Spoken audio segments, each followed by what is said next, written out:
Hello மக்களே, இன்னைக்கு நம்ம கான்ஸ்டலேஷன் டிவி சீரிஸோடைய 2வது பார்ட்டை பார்க்க போறோம். ஆல்ரெடி 4 எபிசோட போட்டாச்சு. இன்னைக்கு மீதி இருக்க 4 எபிசோட பார்த்து முடிக்க போறோம். அண்ட் இந்த வீடியோவோட எண்டில் இந்த சீரீஸ்ல என்னதான் நடந்துச்சு அப்படின்றத ஒரு சின்ன எக்ஸ்பிளனேஷனா கொடுத்துருக்கேன். அதை பார்த்தீங்கன்னா கண்டிப்பா இந்த சீரீஸ் ரொம்பவே நல்லா புரியும். ஃபர்ஸ்ட் 4 எபிசோட்ல என்ன நடந்திருக்கும்? ஸ்பேஸுக்கு போயிட்டு திரும்ப பூமிக்கு வர ஆஸ்ட்ரோனட்ஸ் எல்லாருக்குமே நிறைய மர்மமான விஷயங்கள் நடக்குது. நம்ம சீரீஸோடைய ஹீரோயினான ஜோக்கும் அதே மாதிரி நிறைய விஷயங்கள் நடக்குது. இறந்து போனவங்களாம் உயிரோட தெரியுறாங்க. இவங்களை சுத்தி நிறைய விஷயங்கள் மாறி இருக்கு. இவங்களோட பொண்ணு கண்ணு முன்னாடி இருக்கும் போதே அவங்க பொண்ணு மாதிரியே இன்னொருத்தங்களை பாக்குறாங்க. இதெல்லாம் எதுக்காக நடக்குது, எப்படி நடக்குது அப்படின்றதுதான் இன்னைக்கு இந்த பார்ட்ல கிளியரா பார்க்க போறோம். சோ முன்னாடி இருக்க எபிசோட்ஸ் பார்க்கலனா டிஸ்கிரிப்ஷன்ல லிங்க் கொடுக்குறேன், மறக்காம செக் பண்ணி பாருங்க. அப்பதான் இதுல என்ன நடக்குதுன்னு புரியும். இன்னைக்கான வீடியோக்குள்ள போறதுக்கு முன்னாடி இன்னும் யாராச்சும் சப்ஸ்கிரைப் பண்ணாம பார்த்துட்டு இருந்தீங்கன்னா சப்ஸ்கிரைப் பண்ணிக்கோங்க. அப்படியே பக்கத்துல இருக்க பெல் பட்டனையும் கிளிக் பண்ணி ஆல்ல போட்டுக்கோங்க. இன்ஸ்டாகிராம்ல ஃபாலோ பண்ணாதவங்கள ஃபாலோ பண்ணிக்கோங்க. டிஸ்கிரிப்ஷன்ல லிங்க் இருக்கு. நீங்க பார்த்துட்டு இருக்கிறது வாய்ஸ் ஆஃப் தமிழச்சி. நான் உங்க டிஎன்ஜி. வாங்க இன்னைக்கான சீரிஸ்குள்ள போலாம். ஆரம்பத்துல மேக்னஸை காமிக்கிறாங்க. கடைசியா ஜோ லைட்டா தள்ளி விட்டுருப்பாங்களே, இவரு கூட கீழே விழுந்திருப்பாரு. நல்ல வேலை மனுஷன் சாகல, உயிரோட தான் இருக்காரு. உடனே ஜோ ஆம்புலன்ஸுக்கு கால் பண்ணி இந்த மாதிரி என்னோட புருஷன் கீழே விழுந்து தலையில அடிபட்டுருச்சு, கொஞ்சம் வந்து என்னன்னு பாருங்கன்னு ஆம்புலன்ஸுக்கு கால் பண்ணி சொல்லிட்டு அவங்களோட பொண்ணை கூப்பிட்டுட்டு கிளம்புறாங்க. இங்க இருந்து கிளம்பி நேரா லேபுக்கு போயிட்டு அங்க இருக்க கேல எடுத்துக்கிறாங்க. இப்ப அங்க இருந்து நேரா இவங்களோட ஃப்ரெண்டு வீட்டுக்கு போறாங்க. அதாவது ஸ்பேஸ்ல ஆக்சிடென்ட் நடக்கும்போது கூட சில ஆஸ்ட்ரோனட்ஸ் இருந்திருப்பாங்கல்ல, அதுல ஒருத்தவர், இவரோட பேரு இலியா. அவர்கிட்ட போயிட்டு இங்க பாரு, நம்ம எல்லாருக்குமே சில டேப்லெட்ஸ் கொடுக்குறாங்கல்ல, அந்த டேப்லெட்ஸ்ல லித்தியம் இருக்கு, அது ஒரு ஆன்டி சைக்கோட்டிக் டேப்லெட். நான் செக் பண்ணி பார்த்த வரைக்கும் எல்லா ஆஸ்ட்ரோனட்ஸுக்கும் கொடுக்குறாங்க. சோ உன்னோட டேப்லெட்லயும் அது இருக்கான்னு செக் பண்ணி பாரு அப்படின்னு சொல்லிட்டு திரும்ப அங்க இருந்து கிளம்பி போறாங்க. எங்க போறாங்கன்னு தெரியல. நடுவுல ஒரு ஹோட்டல்ல நிறுத்தி சாப்பிட்டுட்டு இருக்காங்க. அப்போ ஜோ ஆலிஸ் கிட்ட கேக்குறாங்க, நீ அடிக்கடி பயத்துல போய் கபோர்டுக்குள்ள ஒளிஞ்சிக்கிறல்ல, எதை பார்த்து பயப்படுற அப்படின்ற மாதிரி கேட்டா அதுக்கு ஆலிஸ் என்ன சொல்றானா, அவளோட கனவுல ஒரு பேய் வருது, அந்த பேயோட பேரு வாலியா, அதை பார்த்துதான் நான் பயப்படுறேன், தினம் தினம் அது என்கிட்ட வந்து பேசுது, என்னை பயமுடுத்துது அப்படின்னு சொன்ன உடனே ஜோ அதை வரைஞ்சு காமிக்க சொல்றாங்க. அதை வரைஞ்சி பார்க்கும்போது தூக்கி வாரி போடுது பாருங்க. ஏன் தெரியுமா? ஜோ ஸ்பேஸ்ல ஒரு டெட் பாடியை பார்த்திருப்பாங்களா, அதே டெட் பாடி தான் ஆலிஸோட கனவுல வந்து அவளை பயமுடுத்திட்டு இருக்கு. இவளோட கனவுல எப்படி இதெல்லாம் வருது, யார் அந்த டெட் பாடி அப்படின்ற ஒரு குழப்பத்தோட ஒரு இடத்துக்கு போறாங்க. எங்கன்னா இவங்களுக்கு சில டேப் வந்திருக்கும்ல, அந்த டேப் வந்து ஸ்பேஸ் ஏஜென்சில இருந்து அனுப்பி இருக்க மாட்டாங்க. அக்கா தம்பி ஒருத்தவங்க தனியா ஒரு அப்சர்வேட்டரிய நடத்திக்கிட்டு இருக்காங்க, அவங்க தான் அனுப்பி விட்டுருப்பாங்க. சரி இன்னும் எதுன்னு பார்த்துட்டு வரலாமேன்னு சொல்லிட்டு இப்ப அங்க போறாங்க. அங்க அவங்க 2 பேருமே செகண்ட் ஹேண்ட்ல வாங்கின ரெக்கார்டர்ஸ் எல்லாம் வச்சு நாசாவால கேட்க முடியாத சில விஷயங்களையும் இவங்க கேட்டுட்டு இருந்திருக்காங்க. அதாவது நம்ம ஜோ அந்த டெட் பாடியை பார்த்திருப்பாங்கல்ல, அதை பார்க்கும் போது ரிப்போர்ட் பண்ணிருப்பாங்க. பட் ஸ்பேஸ் ஏஜென்சில இருக்க யாருக்குமே கேட்டிருக்காது. ஆனா அந்த விஷயங்கள் எல்லாமே இந்த அக்கா தம்பி கிட்ட இருக்க ரெக்கார்டர்ல ரெக்கார்ட் ஆயிருக்கு. இந்த மாதிரி இவங்க ஏகப்பட்ட ரெக்கார்டிங்ஸை வச்சிருக்காங்க. ஸ்பேஸ்ல இருந்து யாரெல்லாம் திரும்பி வந்தாங்களோ அவங்க எல்லாருக்குமே நம்ம ஜோக்கு நடக்கிற மாதிரி தான் நடந்திருக்கு. ஆனா ஸ்பேஸ் ஏஜென்சியை சேர்ந்த யாருமே இதை நம்ப மாட்டாங்க. அந்த சமயம் இந்த அக்கா தம்பி கிட்ட நிறைய ரெக்கார்டிங்ஸ் இருக்குன்றத தெரிஞ்சுக்கிட்டு எல்லா ஆஸ்ட்ரோனட்ஸும் இங்க வந்திருக்காங்க. அதுல ஒருத்தவர் நம்ம ஹென்ரியும் கூட. ஏன்னா இந்த கேலண்டர் எக்ஸ்பெரிமெண்ட்டை பண்றதுக்கு முன்னாடியே அவர் ஒரு ஆஸ்ட்ரோனட்டா தான் இருந்திருக்காரு. இவரோட பிரதர் பட்ன்றவரை அப்போலோ 18க்கு போயிட்டு திரும்பி வரும்போது ஒரு ஆக்சிடென்ட் நடந்திருக்கும். அதுல அவர் கூட இருந்த 2 ஆஸ்ட்ரோனட்டும் இறந்திருப்பாங்க. அதே மாதிரிதான் இந்த ஹென்ரியும் அப்போலோ 18 மிஷனுக்கு போயிருப்பாரு இன்னொரு வாட்டி. அவருக்குமே திரும்பி வரும்போது ஒரு ஆக்சிடென்ட் நடந்திருக்கும். ஆனா அவரு கூட இருந்த 2 க்ரூ மெம்பர்ஸ் அவர் எப்படியோ காப்பாத்திட்டாரு. இதனால ஹென்ரிக்கு நோபல் பிரைஸ் எல்லாம் கொடுத்திருக்காங்க. அதுக்கப்புறமேட்டு தான் அந்த கேலண்டர் எக்ஸ்பெரிமெண்ட் பண்ணிட்டு இருக்காரு. அப்போ அந்த ஆக்சிடென்ட்ல என்ன நடந்துச்சுன்றது தெரிஞ்சுக்கிறதுக்காக இவங்க 2 பேர்கிட்ட இருந்தும் டேப்பை வாங்கிட்டு போறதுக்காக ஹென்றி வந்திருப்பாரு போல இருக்கு. அந்த இடத்துக்கு தான் இப்ப நம்ம ஜோவும் வந்திருக்காங்க. அவங்க அந்த டேப்ல இருக்கிறதெல்லாம் கேட்கணும்னா இங்கேயே கேட்க முடியாது, நடு கடலுக்கு போகணும். ஏன்னா இங்க இருந்து யார் வேணா ஒட்டு கேட்க முடியும்ல சேட்டலைட் மூலியமா. அதனால ஒரு போட்டை எடுத்துக்கிட்டு நடு கடலுக்கு போறாங்க. சிக்னலே கிடைக்கல. அப்படிப்பட்ட ஒரு இடத்துக்கு போயிட்டு அந்த டேப்ல இருக்கிறத கேக்குறாங்க. ஒரு ரேண்டமான டேப் எடுத்து போட்டா அதுல ஏதோ இறையிற மாதிரி தான் சவுண்ட் கேக்குது. ஆனா அந்த சவுண்டை நல்லா உத்து கேட்டு நம்ம அண்டர்ஸ்டாண்ட் பண்ணணும்னு நினைச்சு கேட்டா மட்டும்தான் அது நம்மளுக்கு புரியும் அப்படின்ற மாதிரி இவங்க சொல்ல ஜோவும் உத்து உத்து கேட்டு பாக்குறாங்க. ஆனா ஒண்ணுமே புரியல. அப்பதான் அந்த லேடி சொல்றாங்க, அந்த டேப்ல ஒரு ஃபீமேல் ஆஸ்ட்ரோனட்டோடைய வாய்ஸ் கேக்குது. அவங்க ஸ்பேஸ்ல இருந்து திரும்ப பூமிக்கு வரும்போது அந்த கேப்சூல் மேல் ஃபங்க்ஷன் ஆகி நெருப்பு புடிச்சிக்கிச்சு. அந்த தருணத்துல அவங்க சாவறதுக்கு முன்னாடி கதறி இருப்பாங்கல்ல, அந்த விஷயங்கள் தான் இங்க ரெக்கார்ட் ஆயிருக்கு. ஒரு கட்டத்துல அந்த ஆஸ்ட்ரோனட் இறந்தே போயிடுறாங்க. ஆனா அவங்க எப்ப இறந்தாங்களோ அதே நாள் அன்னைக்கு தான் இங்க நம்ம ஐரின்னு ஒருத்தவங்களை பார்த்தோம்ல, அவங்களும் ஸ்பேஸ்ல இருந்து பூமிக்கு பத்திரமா வந்திருப்பாங்க. அது எப்படி ஒரே நாள்ல இங்க இருந்து ஒரு ஆஸ்ட்ரோனட் மேல போய் இறந்திருக்காங்க, மேல இருந்து ஒரு ஆஸ்ட்ரோனட் சேஃபா பூமிக்கு வந்திருக்காங்க. ஆனா அந்த இறந்து போனவங்களோட வாய்ஸ் எதுவுமே நாசால ரெக்கார்ட் ஆகல. இது ஒரு குழப்பமா? அடுத்து இன்னொரு டேப்பை போடுறாங்க. அதுல நம்ம பாலோடைய வாய்ஸ் கேக்குது. ஆனா அவர் தான் இறந்து போயிட்டாருல ஸ்டார்டிங்லே, அப்புறம் எப்படி அவரோட வாய்ஸ் கேக்குதுன்னு தெரியல. இன்னும் நீங்க புரிஞ்சுக்கணும்னா நிறைய டேப்பை கேட்கணும் அப்படின்னு சொல்லிட்டு இன்னொரு டேப்பை போட்டு விட்டு அந்த லேடி கேளுங்க கேளுங்கன்றாங்களா. இவங்களுக்கு பயமாயிடுது. ஆல்ரெடி செத்து போனவங்க எல்லாம் உயிரோட இருக்க மாதிரி வேற தெரியுதுல உங்களுக்கு. அதனால வேணாம், இதுக்கப்புறம் எதுவும் கேட்க வேண்டாம் அப்படின்னு சொல்லிட்டு இவங்க திரும்பி கரைக்கு வந்துடுறாங்க. அப்ப ஆலிஸ் ஆலிஸ் என்ன பண்றா, இவங்க 2 பேருக்குமே தெரியாம ஒரு போனை எடுத்து அவங்க அப்பாவுக்கு சொல்லிடுறா, நான் அம்மா கூட தான் இருக்கேன், நாங்க 2 பேரும் நம்மளோட கேபினுக்கு போக போறோம் அப்படின்ற மாதிரி இன்ஃபர்மேஷனை சொல்லிட்டு வச்சிடறா. அவர் என்ன பண்றாரு, ஜோ ஆல்ரெடி மனநிலை பாதிக்கப்பட்டவங்க மாதிரி இருக்காங்க, அவங்க ஆலிஸை கூட்டு போய் ஏதாவது பண்ணிட்டாங்கன்னா என்ன பண்றதுன்னு சொல்லிட்டு அவரும் ஃபெட்ரிக்கோ ஆலிஸை காப்பாத்துறதுக்காக கிளம்புறாங்க. அப்படியே அந்த சீனை கட் பண்ணா இந்த பக்கம் ஹென்றி அவர் தூங்கிட்டு இருக்காரு. நல்லா அப்படி தூங்கிட்டு இருக்கும் போது அவரே அவரோட பேரை ஹென்ரின்னு கூப்பிடுறாரு. அப்புறம் வாய மூடுன்னு அவரே கத்துறாரு. ஏஞ்சி போய் குளிக்கிறாரு. அப்படி குளிச்சிட்டு இருக்கும் போது யாரோ கதவு தட்டுற சவுண்ட் கேக்குது. வெளியே போய் பார்த்தா யாரையுமே காணோம். ஆனா அப்படியே அவருக்கு பின்னாடி காமிக்கிறாங்க, அங்க ஒரு கண்ணாடி இருக்கு. அந்த கண்ணாடியில ஹென்ரியோட உருவம் தெரியுது. ஒருவேளை இவரும் அந்த டேப்லெட்டை போட்டுட்டு இருக்கிறதுனால இந்த மாதிரி இவருக்கு தோணுதா, இல்ல இந்த மாதிரி தோன்றதுனாலதான் ஒரு டேப்லெட் போட்டுட்டு இருக்காரா என்னன்னு தெரியல. ஆனா ஜோக்கு நடக்கிற மாதிரியே இவருக்கும் நிறைய மர்மமான விஷயங்கள் நடக்குது. அப்படியே கிளம்பி லேபுக்கு வராரு. அங்க வந்து பார்த்தா கேலை காணோம். அவ்வளவுதான், மனுஷன் டென்ஷன் ஆயிடுறாரு. எங்க போச்சு, யார் எடுத்துட்டு போயிருப்பா அப்படின்னு சொல்லிட்டு டென்ஷனா பாத்ரூம்ல வந்து கண்ணாடியை பார்த்துட்டு இருக்காரா. அப்போ அந்த பக்கம் இவரோட பிரதர் பட் இருப்பார்ல, அவரு தன்னோட ஃபேமிலி கிட்ட பேசிட்டு இருக்காரு. அந்த வாய்ஸ் இங்க இருக்க ஹென்ரிக்கு கேக்குது. அதை கேட்டுட்டு கண்ணாடியில எழுதுறாரு, என்ன தயவு செய்து தனியா விடு, தொல்லை பண்ணாத அப்படின்ற மாதிரி எழுதுறாரா. அப்படி எழுதுறது இந்த பக்கம் பட்டுக்கு தெரியுது. ஃபர்ஸ்ட் நம்ம கேலை கண்டுபிடிச்சாகணும்னு சொல்லிட்டு நேரா ஃபெட்ரி கிட்ட வந்துட்டு, நீங்க ஜோவை தேடி தானே போறீங்க, கண்டிப்பா ஜோ தான் அதை எடுத்துட்டு போயிருக்கணும், நானும் உங்க கூட வரேன் அப்படின்ற மாதிரி சொல்லிட்டு இருக்காரா. அப்படி சொல்லிட்டு இருக்கும் போது இவரோட கண்ட்ரோல மீறி ஃபேண்ட்லயே உச்சா போயிடுறாரு. அப்புறம் பைத்திய மாதிரி சிரிச்சுக்கிட்டே, நானும் உங்க கூட வரேன், அதுக்கு முன்னாடி ட்ரெஸ் மாத்திட்டு வந்துடுறேன் அப்படின்னு சொல்லிட்டு திரும்ப பாத்ரூமுக்கு போறாரு. அங்க மறுபடியும் பட்டோடைய உருவம் தெரியுது. ஏன்டா பட்டு, நீ அந்த மாத்திரையை எடுத்துக்கிறத நிறுத்திட்டியா, நீ அங்க மாத்திரை போடாதனால எனக்கு இங்க அஃபெக்ட் ஆகுதுடா அப்படின்ற மாதிரி ஹென்றி கேக்குறாரு. சோ ஹென்றி எப்படி டேப்லெட் போட்டுட்டு இருக்காரோ அந்த பக்கம் பட்டும் அந்த டேப்லெட்டை போட்டுட்டு இருந்திருப்பாரு. ஆனா ஒரு இன்டர்வியூ எடுக்க வந்தவரை தள்ளி விட்டு கொண்டிருப்பாருல,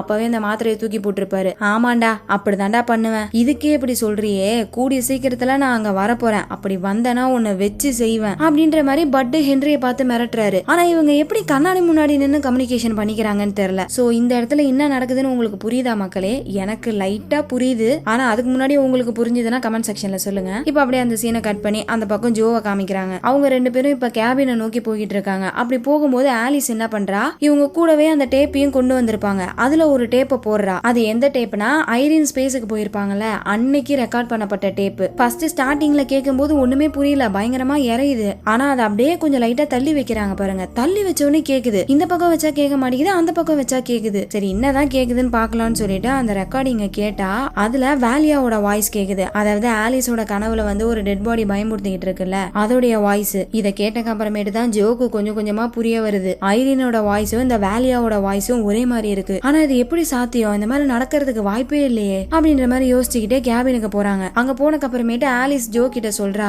அம்மா இங்க நடக்கிறதெல்லாம் பார்த்தா எனக்கு ஏதோ வித்தியாசமா இருக்கு, எனக்கு தெரிஞ்சு நீங்க இந்த இடத்த சேர்ந்தவங்க கிடையாதுன்னு நினைக்கிறேன், ஏன்னா எனக்கு ஸ்வீடிஷ் தெரியாது, அப்புறம் முக்கியமா நான் உங்களை மாமான்னு கூப்பிட மாட்டேன், மம்மின்னு தான் கூப்பிடுவேன் அப்படின்ற மாதிரி சொல்ல அந்த இடத்துலயே அப்படியே அந்த சீன் கட் ஆகுது. சோ இதுக்கப்புறமேட்டு நடக்கிறத வச்சு கண்டிப்பா உங்களுக்கு புரியும்னு நினைக்கிறேன். இவ்வளோ நேரம் நம்ம பார்த்தது எல்லாமே ரியாலிட்டி 1 ஓகேவா அப்படின்னு வச்சுக்கோங்க. இதுக்கப்புறமேட்டு நம்ம பார்க்க போறது ரியாலிட்டி 2. இங்க இருக்க ஜோ கிட்ட கட் பண்ணி அப்படியே ஸ்டார்டிங் சீன்ல நம்ம அந்த ஸ்பேஸ் ஸ்டேஷனை பார்த்தோம்ல, அதே ஸ்பேஸ் ஸ்டேஷனை காமிக்கிறாங்க. முன்னாடி நம்ம பார்த்த மாதிரியே ஜோ ஆலிஸ் கிட்ட வீடியோ கால்ல பேசிட்டு இருக்காங்க. அவங்க 2 பேரும் ஸ்வீடிஷ்ல தான் பேசிக்கிறாங்க. இவ்வளோ நேரம் நம்ம பார்த்த ஆலிஸ் வந்துட்டு அவங்க அம்மாவை மம்மி மம்மின்னு கூப்பிட்டு இருந்திருப்பா. ஆனா இவங்க வீடியோ கால்ல பேசும்போது ஸ்வீடிஷ்ல பேசக்கூடிய ஆலிஸ் வந்துட்டு மாமா மாமான்னு தான் கூப்பிடுறா. அடுத்து பாலும் கேலண்டர் எக்ஸ்பெரிமெண்ட் பண்ணிட்டு இருக்காரு. அதை ஆன் பண்ண அடுத்த நிமிஷமே ஏதோ ஒன்னு ஸ்பேஸ் ஸ்டேஷன்ல வந்து மோதுது. அந்த ஸ்டேஷனே பயங்கரமா ஷேக் ஆகுது. பாலுக்கு அடிபட்டு அவரு தான் சாக போறாருன்னு பார்த்தா அந்த விஷயம் தான் இங்க நடக்கல. பாலுக்கு பதிலா இந்த வாட்டி ஜோக்கு அடிபடுது. அப்படியே சத்துன்னு போயிட்டு அங்க இருக்க கண்ணாடியில அவங்க மூஞ்சி இடிக்குது.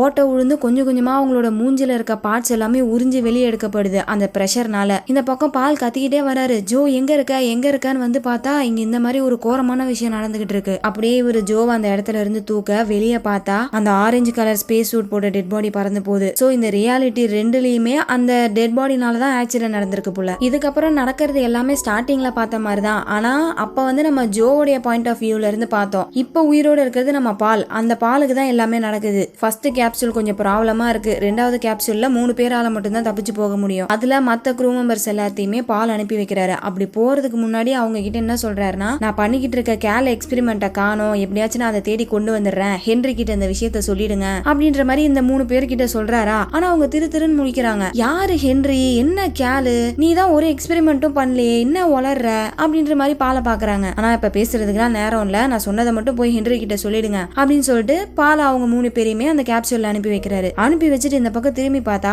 அந்த கேலண்டர் எக்ஸ்பெரிமெண்ட்டையே காணும், எங்க போச்சுனே தெரியல. இவரும் தேடி பாக்குறாரு, கிடைக்கவே இல்ல. அதுக்கப்புறம் அந்த ஃபர்ஸ்ட் கேப்சூலுக்குள்ள போய் உட்காந்துக்கிறாரு. ஏன்னா 45 நிமிஷத்துக்கு ஒரு வாட்டி மட்டும்தான் சூரியன் உதிக்கும். அந்த சூரியன் வரும்போது மட்டும்தான் ஸ்பேஸ் ஸ்டேஷனுக்கு பவர் கிடைக்கும். அப்பதான் போய் அந்த ரஷ்யாவோட கம்பார்ட்மெண்ட்ல இருக்க பேட்டரி எடுத்துட்டு வந்து இந்த ஃபர்ஸ்ட் கேப்சூல்ல போட்டு இவரால இங்க இருந்து தப்பிச்சு போக முடியும். பக்கத்துல ஒரு டெட் பாடி இருக்கு. அது வேற யாரும் இல்ல, நம்ம ஜோ தான். இந்த ரியாலிட்டியில இருக்கக்கூடிய ஜோ இறந்து போயிடுறாங்க. ஆனா அவங்க உயிரோட இருக்க மாதிரியே பாலுக்கு தோணுது. மூச்சு விடுற மாதிரி இருக்கு, அவங்களோட வாய்ஸ் எல்லாம் கேக்குது. அதனால இவர் பயந்துகிட்டு என்ன பண்றாரு, இவங்கள நம்ம கூட கூட்டு போக வேண்டாம் அப்படின்னு சொல்லிட்டு ஸ்பேஸ் ஸ்டேஷன்ல விட்டுட்டு போயிடலாம்னு சொல்லிட்டு அந்த டெட் பாடியை அப்படியே கையை பிடிச்சி வெளியே இழுத்துட்டு வராரு. அப்படி பிடிச்சி வெளியே இழுத்துட்டு வந்துட்டு இருக்கும் போது டக்குன்னு ஒரு செகண்ட் அவங்க உயிரோட இருக்க மாதிரி பாலோட கண்ணுக்கு தெரியுது. சோ இதே எக்ஸாக்டான சீன் தான் ஸ்டார்டிங்ல நடந்திருக்கும். ரியாலிட்டி 1ல இருக்க ஜோ பார்க்கும்போது பால் உயிரோட இருக்க மாதிரி தெரிஞ்சிருப்பாங்க. இந்த பக்கம் ரியாலிட்டி 2ல இருக்க பால் பார்க்கும்போது ஜோ உயிரோட இருக்க மாதிரி தெரியுறாங்க. அப்படியே அந்த சீனை கட் பண்ணி ஆலிஸை காமிக்கிறாங்க. இப்ப நம்ம ரெண்டாவது ரியாலிட்டியில நடக்கிறத பாக்குறதுனால இந்த ஆலிஸுக்கு நம்ம ஆலிஸ் 2ன்னு பேர் வச்சுக்கலாம். ஆலிஸ் 2க்கும் மேக்னஸ் 2க்கும் ஜோ இறந்துட்டாங்கன்ற விஷயம் தெரிய வருது. உடனே ஆலிஸ் 2 பயந்துகிட்டு போய் ஒரு கபோர்ட்ல ஒளிஞ்சிக்கிறா. அப்படி ஒளிஞ்சுக்கிட்டே வீடியோ பார்த்துட்டு இருக்காளா, அப்போ அவ சும்மா இல்லாம காலை வச்சு அந்த கபோர்டை தட்டிக்கிட்டு இருக்கா. டக்கு டக்குன்னு சவுண்ட் கேட்டுட்டு இருக்கு. சோ இந்த சவுண்டு தான் ரியாலிட்டி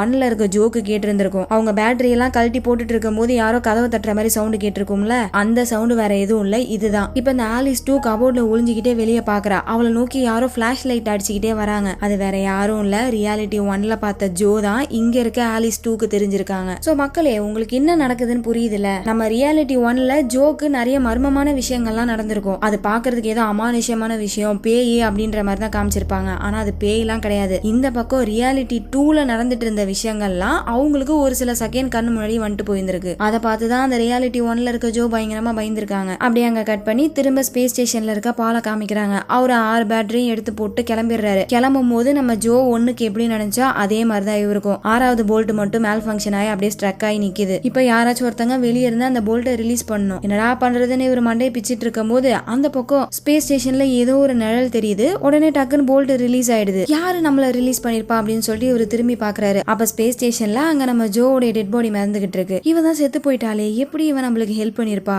அப்படின்ற யோசனையோடவே பூமிக்கு வராரு. வந்ததும் இவரோட பொண்ணு வெண்டி ஓடி வந்து கட்டி பிடிச்சிக்கிறா. இவரோட பொண்டாட்டி அவங்களும் வந்து கட்டி பிடிக்கிறாங்களா. அப்ப பாலோரோட பொண்டாட்டிய பார்த்து லவ் யூ ஃப்ரேடே அப்படின்றாரு. ஆனா அவங்கள என்னோட பேரு ஃப்ரேடேவா, நான் எரிக்காங்க, என் பேரையே மறந்துட்டீங்களா அப்படின்ற மாதிரி கேக்குறாங்க. இவர் புரியாம முழிக்கிறாரு. அதுக்கப்புறம் ஜோ இறந்துட்டாங்கல, சமாதியில போய் பூ வச்சுட்டு வரலாமேட்டு போறாங்க. டெட் பாடியை கொண்டு வரவே இல்லை. இருந்தாலும் அவங்களுக்கு நாங்க ஒரு இடம் ஒதுக்கி அந்த இடத்துல பூ வைக்கலாமேட்டு இவர் போய் வச்சுட்டு நிமிந்து பார்த்தா அந்த பக்கம் ஜோ உயிரோட இருக்க மாதிரி தெரியுது. இவர் பேயின்னு நினைச்சு பயந்துடுறாரு. ஆனா நம்மளுக்கு மட்டும்தான் தெரியும் இவர் பார்த்தது ரியாலிட்டி 1ல இருக்கக்கூடிய ஜோவை. ஃபியூனரல்ல முடிச்சுட்டு எல்லாரும் உட்காந்து சாப்பிட்டுட்டு இருக்காங்க. அப்ப பாலுக்கு அவரே செத்த மாதிரி அங்க போட்டோ தெரியுது. இன்னொரு பக்கம் ரெண்டாவது ஆலிஸ் கையில பொம்மையை வச்சுக்கிட்டு சோகமா நடந்து போறா. அதை ஹென்றி பாக்குறாரு. தன்னோட அம்மா போயிட்டாங்களேன்ற ஒரு கோவத்துல அந்த பொம்மையை கீழே போட்டு மிதிக்கிறா. அப்ப ஹே என்னடி பண்ற அப்படின்னு சவுண்ட் கேக்குது. இவ டக்குன்னு பயந்து வெளியே ஓடி வந்துடுறா. அந்த வாய்ஸ் யாருது, முதல் ரியாலிட்டியில இருக்க ஆலிஸ் 1ோடைய வாய்ஸ். சோ இப்ப புரியுதா அந்த சீனு.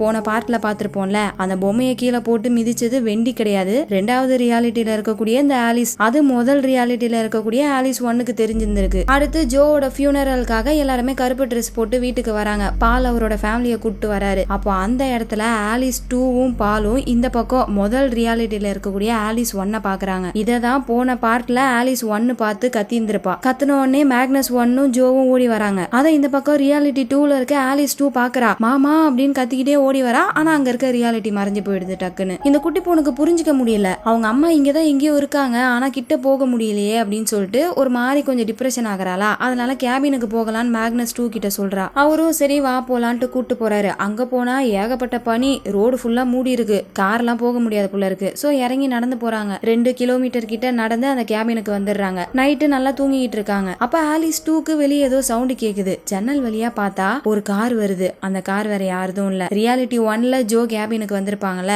அந்த சீனை தான் இவ பாக்குறா. ஐ அம்மா வந்துட்டாங்க அப்படின்னு சொல்லிட்டு வெளியே போய் பார்த்தா அவங்கள காணோம். அப்படியே அந்த சீனை கட் பண்ணா பால் என்ன பண்றாரு, ஹென்றி கிட்ட போய் கேட்டா ஏதாச்சும் புரியும் அப்படின்னு சொல்லிட்டு ஹென்ரிய பாக்கலான்ட்டு போறாரு. ஆனா அந்த இடத்துல இருக்கிறது ஹென்றி கிடையாது, பட்டு. சோ ரியாலிட்டி 1ல இருக்கிறது ஹென்றி, ரியாலிட்டி 2ல இருக்கிறது பட்டு. ஆனா அது நம்ம பாலுக்கு தெரியாது. பாலை பார்த்துட்டு பட்டு கட்டுறாரு, யாரா நீ ஹென்றி ஹென்றின்னு வந்துகிட்டு இருக்க, ஃபர்ஸ்ட் நீ யாருன்னே எனக்கு தெரியல, முதல்ல வெளியே போகல போலீஸ் கூப்பிடுவேன்னு கத்திட்டு இருக்காரா. பால் கடுப்பாயிடுறாரு. ஏன்டா டேய் நீ தாண்டா எக்ஸ்பெரிமெண்ட்டை கொடுத்த, உன் எக்ஸ்பெரிமெண்ட்டை தான் பண்ணிக்கிட்டு இருந்தேன், இப்ப என்னடா யாருன்னு கேக்குற, ஒழுங்கா சொல்லு, இங்க என்ன நடக்குது எனக்கு ஒண்ணுமே புரியல, ஒழுங்கு மரியாதையா சொல்லு அப்படின்னு சட்டை புடிச்சு மிரட்டிட்டு இருக்காரா. இந்த பட்டு கடுப்பாயிட்டு டக்குன்னு கன் எடுத்து பொட்டுன்னு போட்டுறான். பாலை சுட்டானா இல்ல சைட்ல சுட்டானான்னு தெரியல. அப்படியே அந்த சீனை கட் பண்ணி திரும்ப ஆலிஸ் 2 காமிக்கிறாங்க. இப்பதானே நம்ம அம்மாவை பார்த்தோம், எங்க போயிருப்பாங்க அப்படின்னு சொல்லிட்டு அவ சொட்டர்லாம் போட்டு வெளியே விறுவிறு நடந்து போறா அவங்க அம்மாவை தேடிட்டு. கொஞ்ச நேரத்துல மேக்னஸ் 2 எஞ்சி இவன் எங்கடா போயிட்டான்ட்டு ஆலிஸ் 2 தேடிட்டு வெளியே போறாரு. அப்படியே அந்த சீனை கட் பண்ணி திரும்ப ரியாலிட்டி 1க்கு கொண்டு வராங்க. ஆலிஸ் 1 ஜோவும் உட்காந்து பேசிட்டு இருக்காங்க. அப்போ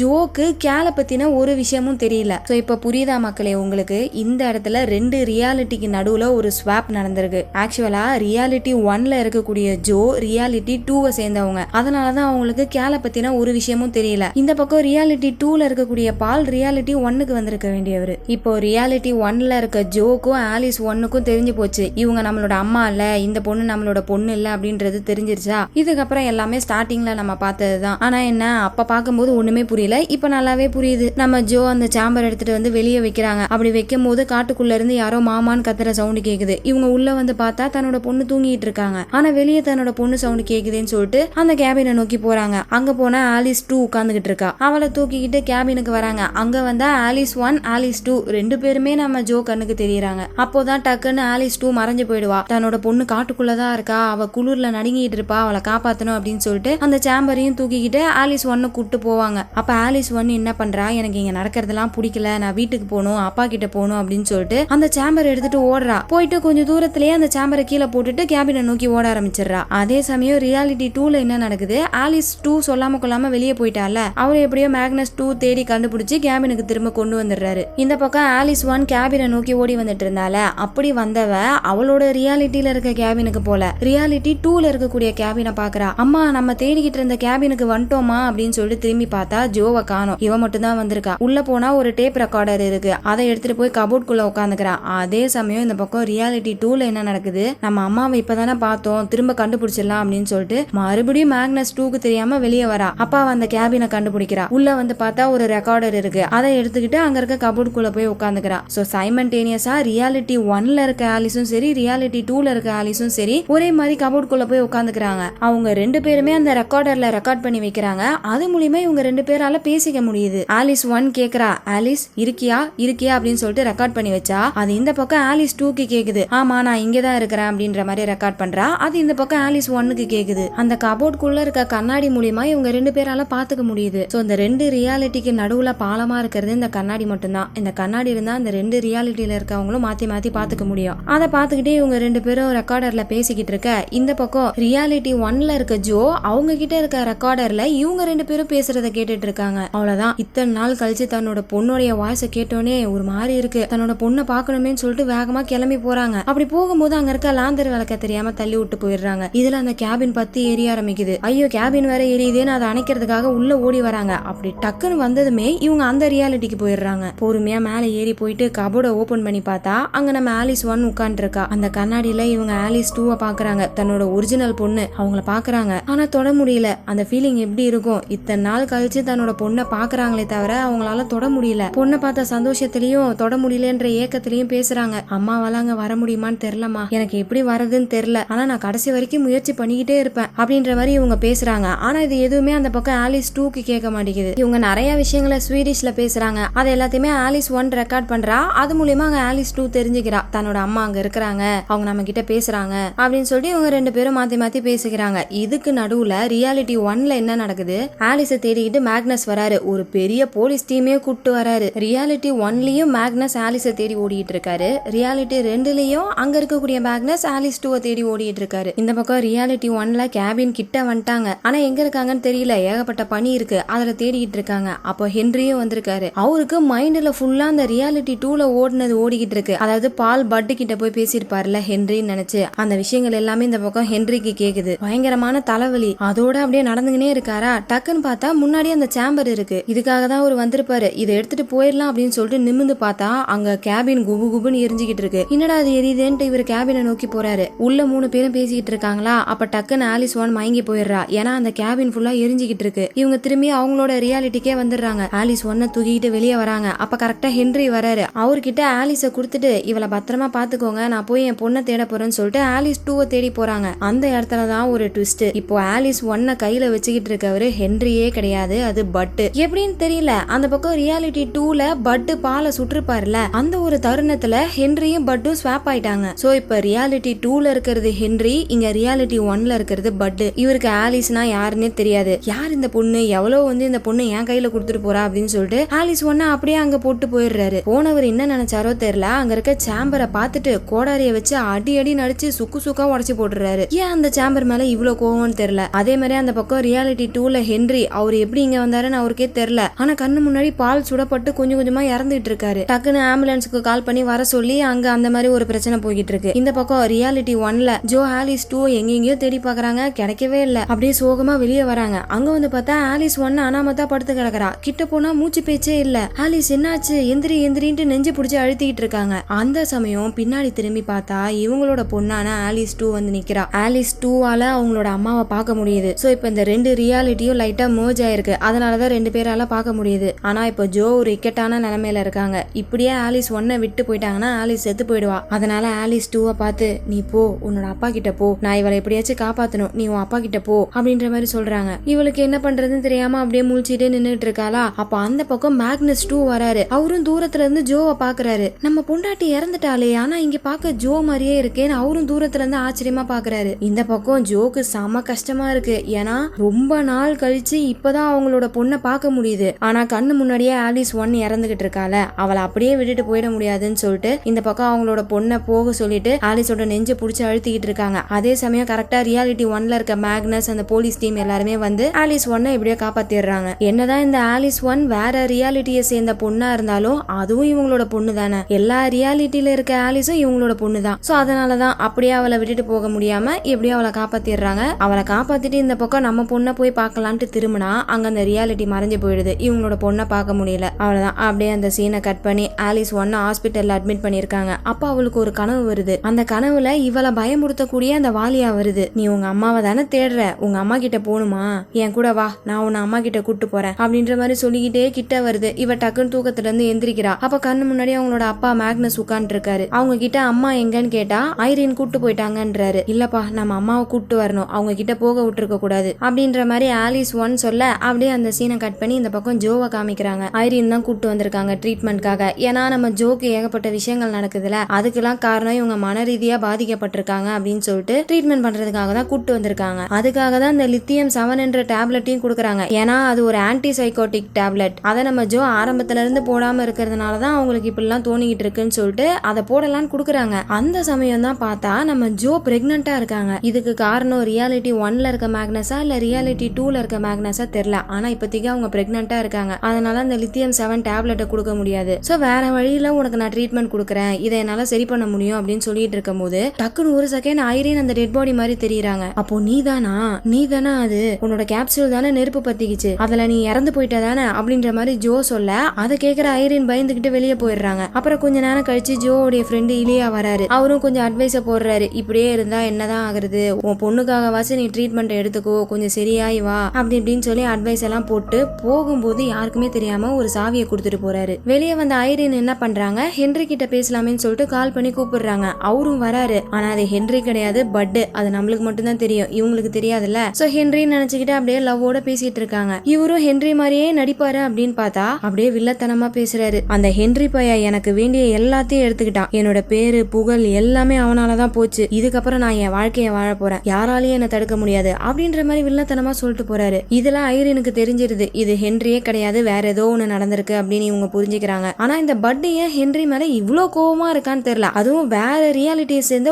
ஒரே ஆள் தான், அதுல எதுக்கு இவ்ளோ கோவம் என்னன்னு தெரியல. கதை போக போக தெரிய வரும்னு நினைக்கிறேன். அந்த சீனை கட் பண்ணா ரியாலிட்டி 2ல இருக்க ஹென்ரிய காமிக்கிறாங்க. என்னதான் ஒரு போலீஸுக்கு எல்லாம் கால் பண்ணி சொல்லிட்டாலும் அந்த இடத்துல இருந்தது இவர் தான். சோ இவர் மேலதானே சந்தேகப்படுவாங்க, அரெஸ்ட் பண்ணி கூட்டு போயிடுறாங்க. ஆனா ஆல்ரெடி இவர் மேல ஒரு கேஸ் இருக்கு. அதாவது இவர் மேல கிடையாது, பட் மேல. அவர் ஒரு இன்டர்வியூ எடுக்கிறவரை கொலை பண்ணிருப்பார்ல, அந்த ஒரு சந்தேகம், இப்ப பாலை சுட்ட சந்தேகம் எல்லாத்தையும் ஒன்னா சேர்த்து அரெஸ்ட் பண்ணி கொண்டு போய் வச்சு விசாரிக்கிறாங்க. அப்ப ஹென்றி சொல்றாரு, நான் பட் கிடையாது, உங்களுக்கு உண்மை தெரியணும்னா பாலிகிராஃபி டெஸ்ட் பண்ணுங்க, டிஎன்ஏ டெஸ்ட் பண்ணுங்க, அதுல உங்களுக்கு உண்மை தெரிய வரும் அப்படின்னு சொன்னோடனே இவங்களும் அந்த பாலிகிராஃப் டெஸ்ட் எடுத்து பாக்குறாங்க. அதுல அவரு பாஸ் ஆயிடுறாரு. ஆனா டிஎன்ஏ டெஸ்ட்ல ஃபெயில் ஆயிடுறாரு. இங்க இருந்த பட்டோட டிஎன்ஏவும் இவரோட டிஎன்ஏவும் ஒத்து போகுது. எப்படின்னு தெரியல, இவருக்கே குழம்பி போகுது. அது எப்படி சாத்தியம், அவனும் நானும் ஒண்ணு கிடையாது அப்படின்ற மாதிரி குழம்புறாரு. இந்த பக்கம் ரியாலிட்டி 1 காமிக்கிறாங்க. அந்த ஜோ கிட்ட தான் இலியா சாவியை கொடுத்துட்டு போனார்ல, அந்த சாவியை வச்சு யாருக்கும் தெரியாம வெளியே வராங்க. மேல ஏதோ சவுண்ட் கேட்டுக்கினே இருக்கு. இன்னும் நிறைய பேரை வச்சு ட்ரீட்மெண்ட் பண்றாங்க போல இருக்கேன்னு சொல்லிட்டு போய் பார்த்தா அந்த இடத்துல பைத்தியம் முடிச்ச மாதிரி 2 பேர் இருக்காங்க. அதை பார்த்துட்டு பயந்து திரும்ப ரூமுக்கு ஓடி வந்துடுறாங்க. கொஞ்ச நேரம் கழிச்சு ஐரின் வராங்க. அவங்க ஜோ கிட்ட என்ன சொல்றாங்கன்னா,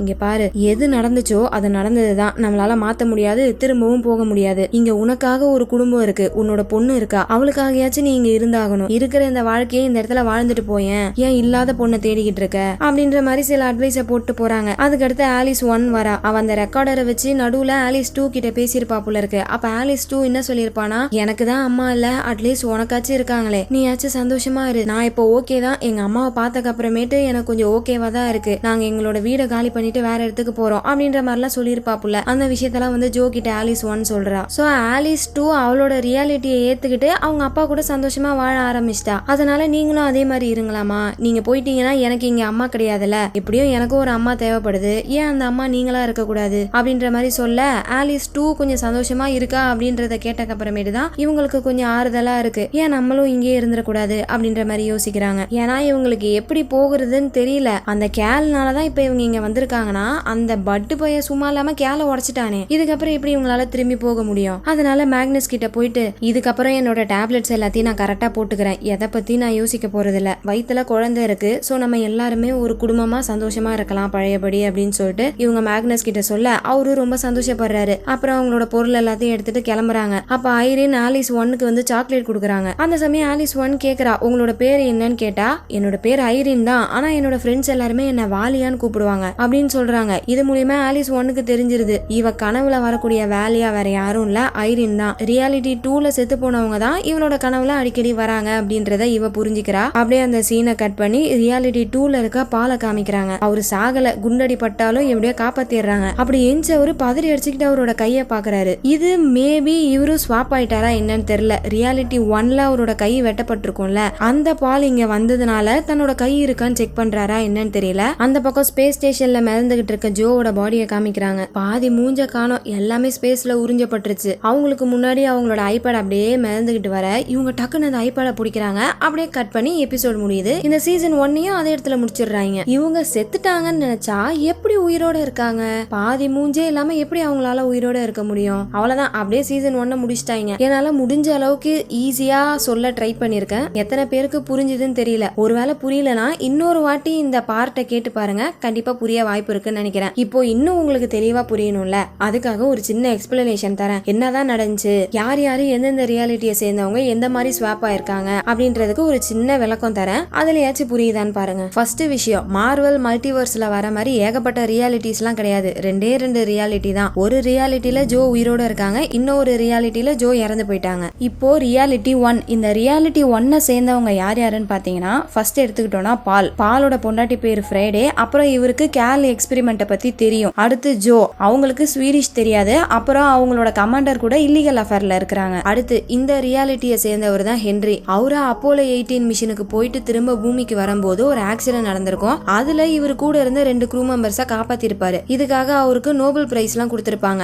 அதுக்கப்புறமேட்டு தான் கேலண்டர் எக்ஸ்பெரிமெண்ட் பண்ண ஆரம்பிச்சிருப்பாரு. அடுத்து யாருன்னு பார்த்தா ஐரின். அவங்களும் ஒரு ஆஸ்ட்ரோனட் தான். ஸ்பேஸுக்கு போயிட்டு திரும்ப பூமிக்கு வரும்போது அவங்களோட கேப்சூல்ல மேல் ஃபங்க்ஷன் ஆகி நெருப்பு பிடிச்சிருக்கும். அதுல இருந்து அவங்க எப்படியோ தப்பிச்சு உயிரோட திரும்ப பூமிக்கு வந்துருவாங்க. இவங்க எல்லாருமே 1வது ரியாலிட்டியை சேர்ந்தவங்க. அடுத்து 2வது ரியாலிட்டியில யார் யார் இருந்திருப்பாங்கன்னா, பாலோட ஒய்ஃப் பேரு எரிகா. இவருக்கு கேலை பத்தி தெரியாது. அடுத்து ஜோ, இவங்களுக்கு ஸ்வீடிஷ் தெரியும். அப்புறம் இவங்க இல்லீகல் அஃபேர்ல எல்லாம் இல்ல, குடும்பத்து மேல ரொம்ப பாசமா இருக்கிறவங்க. இந்த 2வது ரியாலிட்டியில ஹென்றி கிடையாது, அதுக்கு பதிலா பட் இருக்காரு. அந்த பட்டுமே ஒரு ஆஸ்ட்ரோனட். அப்போலோ 18 மிஷனுக்கு போயிட்டு திரும்ப பூமிக்கு வரும்போது அதே மாதிரியே ஒரு ஆக்சிடென்ட் நடந்திருக்கும். ஆனா அந்த ஆக்சிடென்ட்ல கூட இருந்த 2 க்ரூ மெம்பர்ஸை காப்பாற்ற முடியாம விட்டாரு. இதனாலதான் நம்ம அந்த எபிசோட்ஸ் பார்க்கும்போது நிறைய இன்டர்வியூ எடுத்திருப்பாங்கல்ல, நீங்க தான் இந்த 2 பேரை கொன்னுட்டீங்களா, நீங்க தான் காரணமான்னு கேட்டிருப்பாங்கல்ல, அதுக்கு இதுதான் காரணம். அண்ட் இவரு அந்த கேலண்டர் எக்ஸ்பெரிமெண்ட்டை கண்டுபிடிக்கவே இல்ல. கேலண்டர் ஒண்ணு இன்னனே தெரியாது யாருக்குமே. அதுக்கடுத்து யாரு இருக்கா, ஐரின். அவங்களும் ஒரு ஆஸ்ட்ரோனட்டா ஸ்பேஸுக்கு போயிட்டு திரும்ப பூமிக்கு வந்திருப்பாங்க.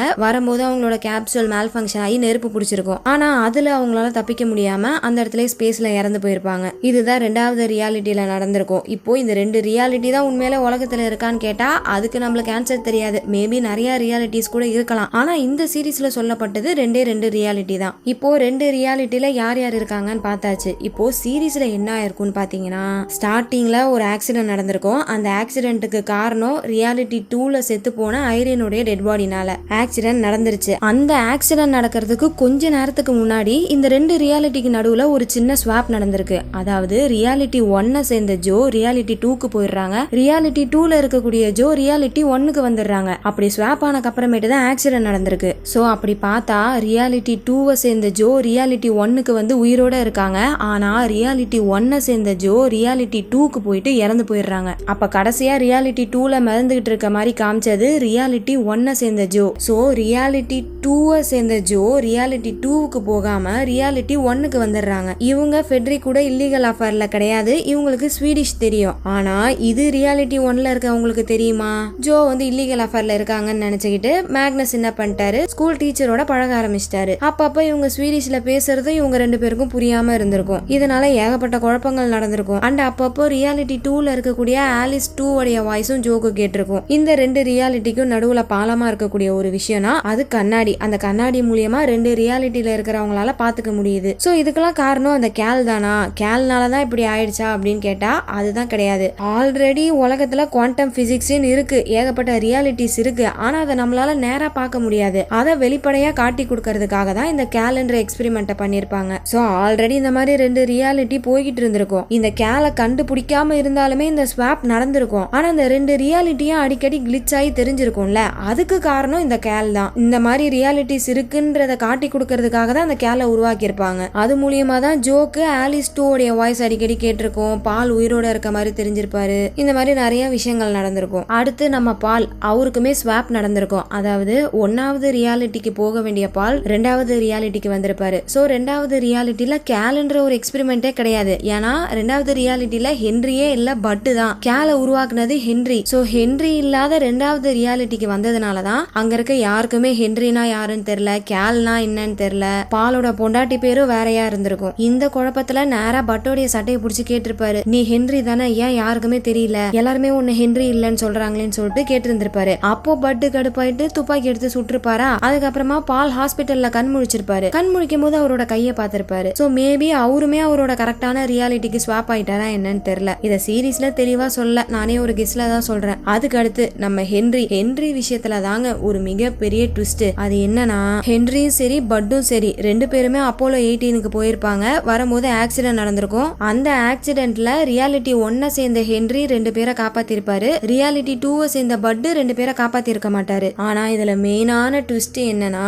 உண்மையிலே ரியாலிட்டி 1 சேர்ந்தவரு ஹென்றி கிடையாது, பட்டு. எல்லாருக்குமே ஒரு ஸ்வாப் நடந்திருக்குல, ஜோவும் ஸ்வாப் ஆயிருக்காங்க, பாலும் ஸ்வாப் ஆயிருக்காருல, அதே மாதிரி இந்த ஹென்ரியும் பட்டும் ஆரம்பத்திலேயே ஸ்வாப் ஆயிட்டாங்க. அப்போலோ 18 மிஷனுக்கு போனாங்கல்ல, ஜோக்கெல்லாம் முன்னாடி எப்பயோ போயிருந்திருப்பாங்க. அப்பவே அவங்க 2 பேரும் ஸ்வாப் ஆயிட்டாங்க. அப்படின்னா என்ன அர்த்தம்? ரியாலிட்டி 1ல ஹென்ரிக்கு கிடைக்கப்பட்ட நோபல் பிரைஸ், பேரு, புகழ் எல்லாத்துக்குமே சொந்தக்காரரு உண்மையிலே பட்டு. அவரு தான் அந்த 2 பேரையுமே காப்பாத்தி இருந்திருப்பாரு. ஆனா அதுக்கப்புறமேட்டு தான் அந்த ஸ்வாப் நடந்து அவரு ரியாலிட்டி 2ல வந்து மாட்டிக்கிட்டாரு. ரியாலிட்டி 2ல இருக்க ஹென்றி அந்த 2 பேரையும் சாக விட்டாரா? ஆனா ஒண்ணுமே பண்ணாம அழகா ஸ்வாப் ஆகி ரியாலிட்டி 1க்கு வந்துட்டு பட்டுக்கு கிடைக்க வேண்டிய பேரும் புகழ் எல்லாத்தையுமே இவர் எடுத்துக்கிட்டாரு. இதனாலதான் அந்த கண்ணாடியில 2 பேரும் பேசிக்கும் போது பட்டு ஹென்றி மேல கொலை வெறியில இருந்திருப்பாரு. கையில கிடைச்ச செத்த, அங்க வந்தானா உன் சோழி முடிஞ்சு அப்படி இப்படின்னு மிரட்டி இருப்பாருல, அதுக்கு எல்லாம் காரணமே இதுதான். அடுத்து ஐரின் வந்து ஸ்வாப் ஆகல, ஆனா ரியாலிட்டி 2ல இறந்து போயிட்டாங்க. சோ அங்க இறந்து போனதுனால இங்க ரியாலிட்டி 1ல அப்பப்ப சில பேருக்கு அவங்க செத்து போன மாதிரி தெரிஞ்சிருப்பாங்க. அதாவது ரியாலிட்டி 1ல இருக்கக்கூடிய